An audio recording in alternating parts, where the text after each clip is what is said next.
Hi everyone, and welcome to another video where I discuss a question that was asked on the Ask Historian subreddit. Today's question was asked by user Uteranus Huali, who asks, during World War II, where did Germany, unaware of tanks such as the T-34 and KV-1 prior to the invasion of the Soviet Union? What was the reaction of the soldiers and commanders to such powerful tanks? Now, the first half of the question is very easy to answer. They were not aware of the T-34 or KV tanks.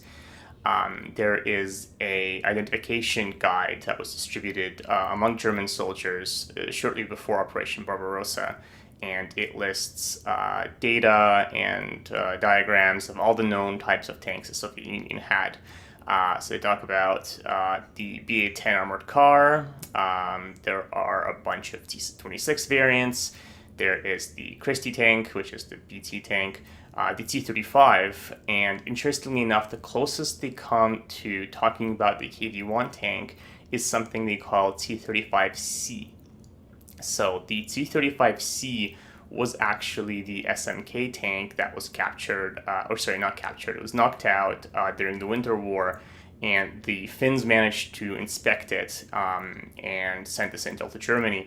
They did not recover the prototype, and it was eventually recovered, and presumably the Germans looked at its two-turret layout and thought that, well, the USSR has a heavy tank with multiple turrets. This is a heavier tank with multiple turrets. Obviously, it's a descendant of this design, hence it's T-35C. The T-34 was not listed among these tanks. The KV-1 was, again, not listed. Curiously enough, the T-40 and T-50 were also not listed. So Germany was essentially unaware of the entire new generation of Soviet tanks that they were going to face that year. So the second part of the question is quite a bit more interesting. So what did the Germans think when they encountered these powerful new tanks? And the answer to this, in German general memoirs, they talk about it quite differently. So they say, oh, these tanks appeared, some say in October of 1941 when Operation Barbarossa stalled. Some say, oh, these tanks appear near Moscow, and that's why we couldn't take the city. So a lot of the time, these tanks are used as a sort of excuse. So same as in some Allied general memoirs, you see, oh, they used blitzkrieg on us. There's nothing we could do.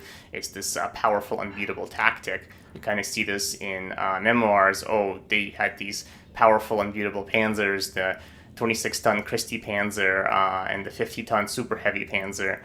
As they were often called, and we just couldn't do anything about them, and that's why we lost. Obviously, the truth is a little bit different. The first reports of T-34 tanks actually dated June 23rd, 1941, so the second day of the war. And the reports are kind of rudimentary, so you have very basic characteristics of this tank that were given. They identify it as weighing 35 to 40 tons, so not really exact, but it's very clear that the Germans were aware of these tanks that were impeding their advance from very early on in the war. Now, interestingly enough, there's another report written by one of Guderian's subordinates that actually sums up the situation quite well. In our battles, the 4th Panzer Division often fought with Russian heavy tanks. At first, they appeared rarely and could be stopped by mass artillery fire or bypassed. After we took Oryol, the Russians started using heavy tanks en masse for the first time. For the first time in the campaign in the east, the supremacy of Russian 26 and 50-ton tanks over our Panzerkampfwagen 3 and 4 was absolute. Russian tanks form a semicircle and open fire at 1,000 meters from their 7.62 centimeter guns that combine incredible penetrative power and high precision. Our 5-centimeter tank guns only penetrate weak spots in ideal scenarios from 50 meters. In addition to superior effectiveness of the armament, the 26-ton Christie tank is faster and more maneuverable. Its turret traverse mechanism has undeniable advantages. The tank's wide tracks allow it to ford rivers that are inaccessible to our tanks. The ground pressure is much lower than that of our tanks, and despite its heavy weight, the Russian tank can traverse the same bridges as our tanks can. The exceptional diesel engine deserves attention. The high energy and fighting spirit characteristic of our attacks will wane and be spent. due to a feeling of inadequacy. Crews know that they can be knocked out by enemy tanks from a large distance, and they can only have a minimal effect despite special ammunition at close range. So as you can see, the Germans were quite heavily impacted by the arrival of these tanks, but as they note, they were initially used in fairly low numbers, and further on in the report, you do get some suggestions on how to defeat these tanks. So it wasn't that they just ran in panic anytime a T-34 showed up, but it was still quite a formidable force in the battlefield. So sometimes you see the frontline soldiers panic when they see these kinds of tanks they can't defeat. So the Tiger is a common example. The Panther 80, the legendary 88, right, had your frontline soldiers writing, oh, we couldn't possibly defeat any of them, but if you kind of go up the levels, the documents evaluate these threats in a much more conservative way, and it was not really the case with the T-34. So in November, it was clear that these new tanks that the USSR has developed have significant and obvious advantages over German designs at the time. And so a special delegation from the Panzer Commission was actually sent to the USSR in November 1941 to examine battlefield wrecks and evaluate the design decisions made in this new T-34 tank. And they actually, this trip had a pretty significant effect on the design of German tanks. So allow me to demonstrate. Here we have your kind of typical German tank of late 1930s, early 1940s. This is the Panzer IV. The Panzer III was more or less the same. So you have the very noticeably vertical front armor, almost vertical. The turret, I'm actually show here, is pretty much a rectangle, right? You have, there's no turret bustle. So this is pretty much where the turret ring is. You have a very straight front here, and it's, there's not really any kind of anything interesting with the geometry going on. The designers clearly went, here's all of our components, we're going to draw a rectangle around them, perfect. The turret curves a bit towards the back, so there is no wasted space where there isn't any crewmen, but that's about it. The T-34's turret, quite significantly different. So you can see first thing here is the front. The front is curved. The front is curved, and there is a pretty noticeable turret bustle. So you don't actually see it when it's over the engine deck. But if I turn the turret here, you can see that it protrudes. And not only does this allow for additional storage in the turret, it actually balances out the longer gun here. And when you look from the top, the turret narrows towards the front. And this is actually a pretty rational decision, since a tank's strongest armor is going to be in the front. So if you make your front narrower, your tank is going to be lighter because this thick, heavy armor occupies less of its total surface area. You can actually see that the back curves in, kind of like the German tank does as well, because in the back there's only really storage. There's no crewmen sitting there. So this design, it actually became quite popular. You start seeing similar shapes happen in German turret designs. So if you take a look at the what's called frequently the Porsche King Tiger turret, it wasn't designed by Porsche, it was designed by Krupp, but the point still stands. It has that very same curved front, that very same narrowing, that very same protruding turret bustle. And the exact same thing happens with the Maus turret as well. Curved front, protruding turret bustle. And actually, if you look at what's called the Henschel turret, again, not designed by Henschel, but nevertheless, you start seeing kind of the same the same features. So very, very big turret bustle. The front really isn't curved for simplicity's sake, but the turret narrows towards the front to minimize that weight, and that's actually one of the ways that the turret of a King Tiger tank does not weigh that much more than a turret of a regular Tiger tank, even though the armament is much heavier and the turret is much better protected. So in addition to saying how the T-34 tanks affected German tank development, I think it's also important to talk about how they didn't affect German tank development.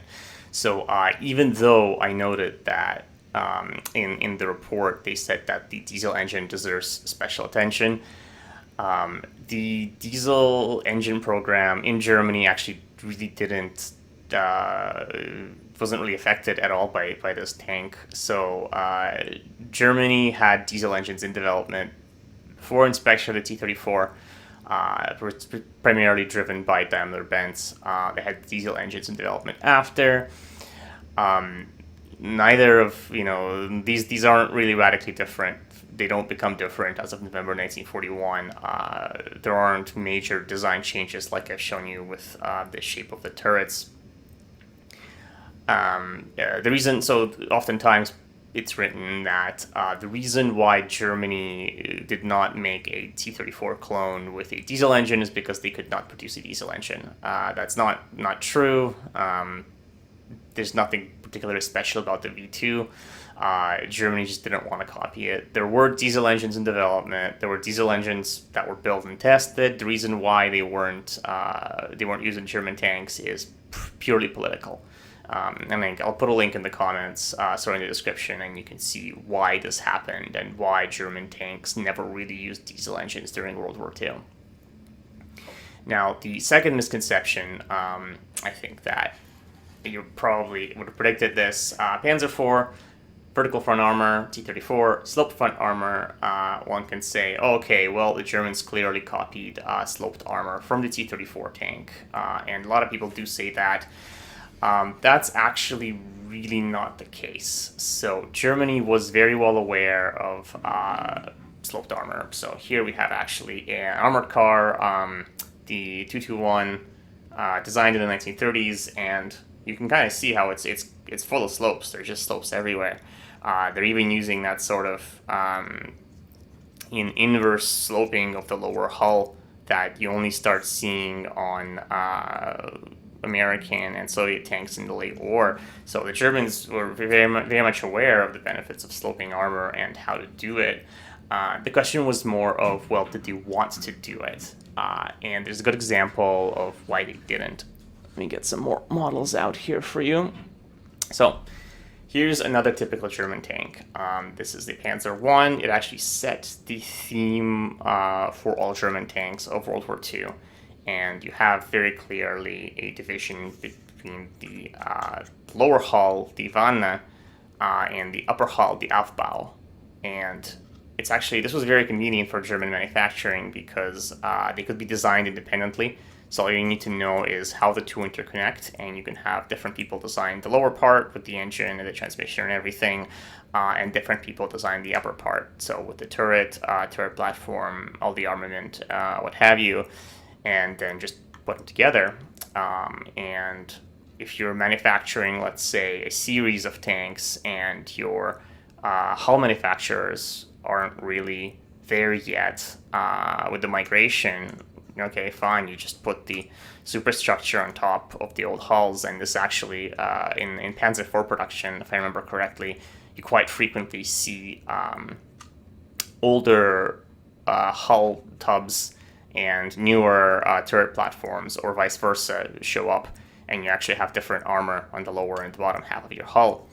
And another reason why this was such an advantageous technique is if you wanted a specialized tank, for example, this Command Panzer I, all you had to do is take out the superstructure and replace it with a casemate. So you can actually see here that the chassis and the hulls are completely identical. The only difference here is this superstructure, whereas this tank has a lower superstructure to accommodate a turret. So one drawback of this technique is that you have a seam. So you have this seam here between the Aufbau and the Wanne, and there's not really anything you can do about it. But in this design, the the front of the Aufbau is the majority of the front. So you only have this little seam here where shell hits here, it's going to ricochet and hit the upper part, or it's going to penetrate anyway because this armor is fairly thin. Now, on the T-34, if you had a seam like that here between the lower and the upper part of the hull, it would be smack dab in the middle of your upper front plate. That's where you're going to hit the most, and it would actually introduce a significant weakness into the design. And so it's much more reasonable to assume that German tank designers knew about sloped armor, but they just, they weighed the pros and cons, and they did not consider the trade-off to be worth it until they saw the T-34. And then, it's not really there's other events in history where some nation discovers something and they think, oh, it's not that big of a deal, and they see somebody else do it very well, and that kind of gives them a kickstart to develop their own version. There is another myth that the T-34 jump-started Tiger development, and that kind of fits into the narrative. Well, the Germans had very light, relatively light mobile tanks like the Panzer III and Panzer IV. While they were in the offensive, winter of 1941 came, they weren't on the offensive anymore, and well, now they have bigger, heavier tanks like the Tiger and Panther. And a lot of people blame the T-34, well, the specific visit by the Panzer Commission to the front lines for the way the Tiger turned out to be really big and heavy. That's not really the case. The Tiger was in development before the T-34 was known to the Germans, and actually the requirement for a long 88mm gun and 100mm of front armor, that was also already there before you talked about the T-34. So the T-34, even though it had quite a lot of influence on German tank development, very commonly, it's the very common misconceptions that the Germans didn't know about sloped armor before the T-34, or they didn't know about diesel engines on tanks before the T-34. That is incorrect. But nevertheless, you can quite clearly see that the T-34 still had influence on German tank design until the very end of the war.